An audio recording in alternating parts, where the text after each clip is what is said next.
Neat ಪರೀಕ್ಷೆಯ ಪ್ರಶ್ನೆ ಪತ್ರಿಕೆ ಸೋರಿಕೆಯಾದ ಹಿನ್ನೆಲೆ ಪರೀಕ್ಷೆಯನ್ನೇ ಕೇಂದ್ರ ಸರ್ಕಾರ ರದ್ದು ಮಾಡಿದೆ. ಇದು ವಿದ್ಯಾರ್ಥಿಗಳ ಆತಂಕಕ್ಕೆ ಕಾರಣ ಆಗಿದೆ. ಈ ಬಗ್ಗೆ ಮಾತಾಡೋದಕ್ಕೆ ಉನ್ನತ ಶಿಕ್ಷಣ ಸಚಿವರಾಗಿರುವಂತಹ ಶರಣಪ್ರಕಾಶ್ ಪಾಟೀಲ್ ಅವರು ನಮ್ಮ ಜೊತೆ ಸಂಪರ್ಕದಲ್ಲಿದ್ದಾರೆ. ಸರ್ ನಮಸ್ತೆ. ನಮಸ್ಕಾರ. ನಮಸ್ಕಾರ ಸರ್. ನೀಟ್ ಪರೀಕ್ಷೆ ರದ್ದು ಅಂತ ಅಂದ್ರೆ 23 ಲಕ್ಷ ಸ್ಟೂಡೆಂಟ್ಗಳು ಪರೀಕ್ಷೆ ಬರೆದಿದ್ದಾರೆ ಸರ್.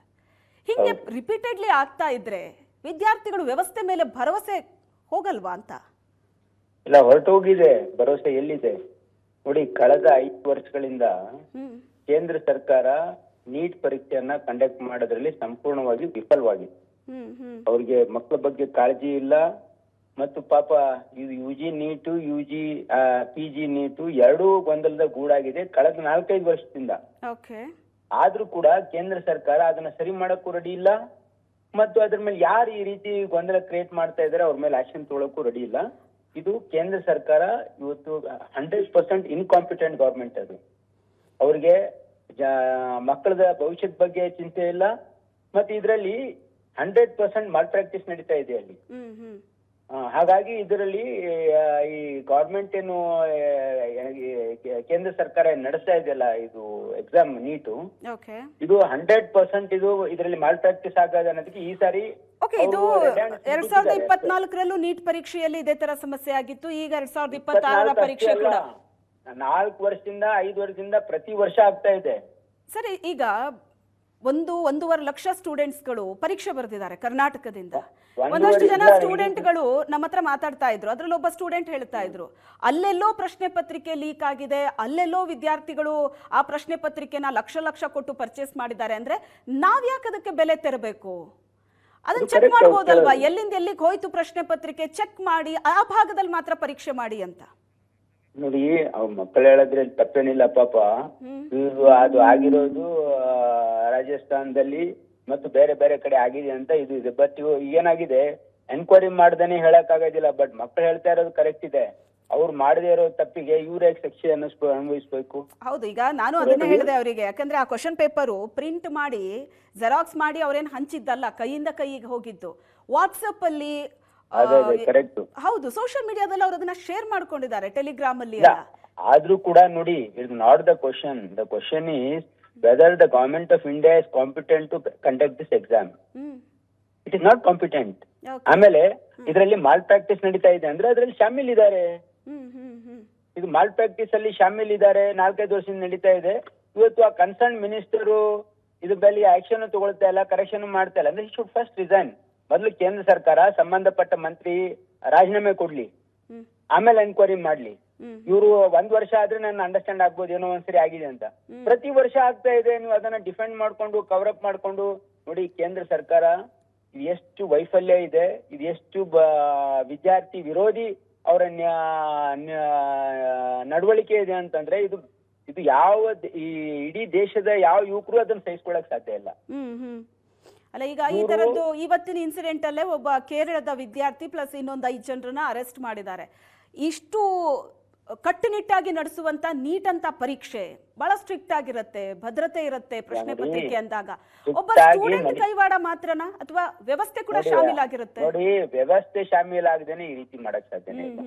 100% system involve. ಅದು 1 ವರ್ಷ ಆದ್ರೆ ಏನಾದ್ರೂ ಆಗಿರ್ಬೋದು. ಪ್ರತಿ ವರ್ಷ ಆಗುತ್ತಾ? ಪ್ರತಿ ವರ್ಷ ಗೊಂದಲ ಇರುತ್ತೆ, ಪ್ರತಿ ವರ್ಷ ಅಲಿಗೇಷನ್ ಆಗುತ್ತೆ, ಪ್ರತಿ ವರ್ಷ ಮಕ್ಕಳು ಒಂದಿಲ್ಲ ಒಂದು ರೀತಿ ಇದ್ರಲ್ಲಿ ಲೋಪ ಆಗಿದೆ ಅಂತಕ್ಕಂಥದ್ದು ಇರ್ತಾರೆ. ಬಟ್ ಅದು ಕರೆಕ್ಟ್ ಮಾಡಕ್ ರೆಡಿ ಇಲ್ಲ, ಯಾರ ಮೇಲೆ ಆಕ್ಷನ್ ತೊಗೊಳಕ್ ರೆಡಿ ಇಲ್ಲ. ಅಂದ್ರೆ ವ್ಯವಸ್ಥೆನೆ ನೋಡಿ, ಈ ವ್ಯವಸ್ಥೆಯಲ್ಲಿ ಮಾಲ್ ಪ್ರಾಕ್ಟೀಸ್ ಮಾಡಿದ್ರೇನೆ ಈ ರೀತಿ ಆಗ ಸಾಧ್ಯ ಇದೆ. ಯಾರು ವಿದ್ಯಾರ್ಥಿಗಳು ಮಾಡಕ್ ಸಾಧ್ಯ ಇಲ್ಲ. ಇದು 100% ಇವತ್ತು ಯಾರನ್ನ ವ್ಯವಸ್ಥೆಯಲ್ಲಿ ಇರೋರು ಕುಮ್ಮಕ್ಕ ಅವರು ಒಂದು ಸಹಕಾರ ಇದ್ರೇನೆ ಇದು ಸಾಧ್ಯ ಇದೆ. It's like an organised crime. ಹೌದು, ಯಾಕಂದ್ರೆ ಈ ತರದ ಸ್ಪರ್ಧಾತ್ಮಕ ಪರೀಕ್ಷೆಯ ಪ್ರಶ್ನೆ ಪತ್ರಿಕೆ ರೆಡಿ ಮಾಡೋದ್ರಿಂದ ಹಿಡಿದು ಅದನ್ನ ಪರೀಕ್ಷಾ ಸೆಂಟರ್ಗಳಿಗೆ ತಲುಪಿಸೋ ತನಕವೂ ಬಹಳ ದೊಡ್ಡ ಭದ್ರತೆ ಇರುತ್ತೆ. ಅದನ್ನ ಬ್ರೇಕ್ ಮಾಡಿ ಒಬ್ಬ ಸ್ಟೂಡೆಂಟ್ ಇದನ್ನ ಸೋರಿಕೆ ಮಾಡ್ತಾನೆ ಅನ್ನೋದು ಸುಳ್ಳು. You are under wrong impression. It is not only the student, it is entire system involved. ಒಬ್ಬ ಸ್ಟೂಡೆಂಟ್ ಕೈಯಲ್ಲಿ ಸಾಧ್ಯ ಅನ್ನೋದು ಸುಳ್ಳು. ಸ್ಟೂಡೆಂಟ್ ಆಗಲ್ಲ, ಇದು ಎಂಟೈರ್ ಸಿಸ್ಟಮ್ ಇದರಲ್ಲಿ ಶಾಮೀಲಾದಾಗ ಮಾತ್ರ ಈ ರೀತಿ ಆಗಕ್ ಸಾಧ್ಯ ಇದೆ. ಇದಕ್ಕೆ ಕೇಂದ್ರ ಸರ್ಕಾರ ಹೊಣೆ ಹೊತ್ತು ಮೊದಲು ಯಾರ ಇದಕ್ಕೆ ಇದು ಇದ್ದಾರೆ ಅವ್ರು ಮೊದಲು ಅವರು ಜಿಮ್ಮೆದಾರಿ ಅವ್ರ ಮೇಲೆ ಫಿಕ್ಸ್ ಮಾಡ್ಲಿ. Let them fix responsibility. ಪ್ರತಿ ವರ್ಷ ಹೆಂಗೆ ಟಾಲರೇಟ್ ಮಾಡ್ಬೇಕಾ ದೇಶದ ಜನರು? Why should the country you see face is there incompetency, ಅವ್ರ ಇನ್ಕಾಂಪಿಟೆನ್ಸಿಗೋಸ್ಕರ ದೇಶದ ಜನ ಯಾಕೆ ಸಫರ್ ಆಗ್ಬೇಕು? ಹೌದು. ಅಲ್ಲ, ಈಗ 1.5 ಲಕ್ಷ ಸ್ಟೂಡೆಂಟ್ಗಳೇನು ಎಕ್ಸಾಮ್ ಬರ್ದಿದ್ದಾರೆ ರಾಜ್ಯದಿಂದ, ಅವರ ಗಮನ ನಿಮ್ಗಳ ಕಡೆ ಇರುತ್ತೆ. ನಮ್ಮ ಪರವಾಗಿ ನೀವು ಧ್ವನಿ ಎತ್ತುತ್ತೀರಾ ಅಂತ, ಯಾಕಂದ್ರೆ ಕೇಂದ್ರದ ಗಮನಕ್ಕೆ ತರೋ ಹಾಗೆ. ನಾವು ಕಳೆದ ಸರಿನೇ ಹೇಳಿದೀವಿ, 2-3 ಸರಿ ಈ ರೀತಿ ಗೊಂದಲ ಆದಾಗ 1.5 ಲಕ್ಷ ಅಲ್ಲ 23 ಲಕ್ಷಕ್ಕಿಂತ ಜಾಸ್ತಿ ಜನ ಮಕ್ಕಳು ಇಡೀ ದೇಶದಲ್ಲಿ ಪರೀಕ್ಷೆ ಬರ್ತಿದ್ದಾರೆ. ದೇಶದಲ್ಲಿ ಕರ್ನಾಟಕದ 1.5 ಲಕ್ಷ ಸುಮಾರಿದ್ದಾರೆ. ಕರೆಕ್ಟ್. ಆದ್ರೆ ಇಡೀ ದೇಶದ ಮಕ್ಕಳ ಭವಿಷ್ಯ ಇದೆಯಲ್ಲ ಇದ್ರಲ್ಲಿ. ಹೌದು ಹೌದು. ಮತ್ತೆ ಅವ್ರಿಗೆ ಇಡೀ ದೇಶದ ಮಕ್ಕಳ ಭವಿಷ್ಯ ಈ ರೀತಿ ಚೆಲ್ಲಾಟ ಆಡ್ತಾರ ಅವರು. ಆಮೇಲೆ ನಾವು ಹೇಳಿದೀವಿ ನೋಡಿ, ನೀವು ಸರಿಗ್ ಮಾಡಂಗಿದ್ರೆ ಮಾಡಿ, ಇಲ್ಲಾಂದ್ರೆ ರಾಜ್ಯಗಳಿಗೆ ಬಿಡಿ, ರಾಜ್ಯಗಳು ಮಾಡ್ತಾರೆ ಅಂತಂದ್ರೆ ಅವ್ರು ಅದನ್ನು ಮಾಡಕ್ ರೆಡಿ ಇಲ್ಲ, ಇದನ್ನು ಮಾಡಕ್ ರೆಡಿ ಇಲ್ಲ. ಆಮೇಲೆ ಈಗ ಪಾಟೀಲ್ ಸರ್, ಈಗ ಸಮಸ್ಯೆ ಅಂತೂ ಆಗ್ಬಿಟ್ಟಿದೆ.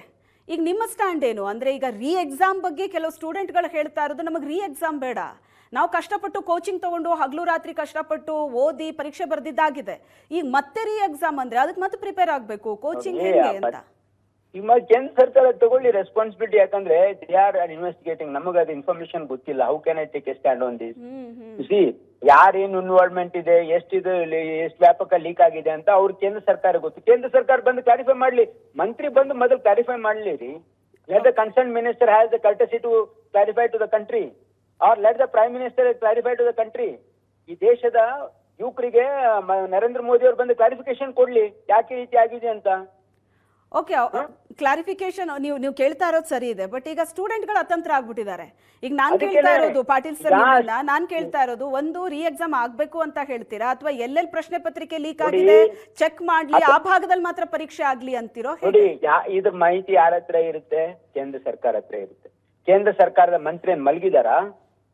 ಅವ್ರು ಬಂದು ಮೊದಲು ಮೀಡಿಯಾ ಕ್ಲಾರಿಫೈ ಮಾಡ್ಲಿ, what is the extent of the mall practice happened, who are all involved.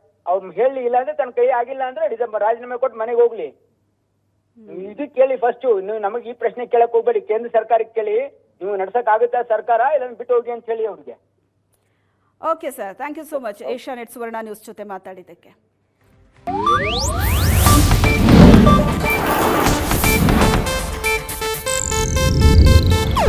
ಇದು ಏಷ್ಯಾನೆಟ್ ನ್ಯೂಸ್ ನೆಟ್ವರ್ಕ್ ಪ್ರಸ್ತುತಿ.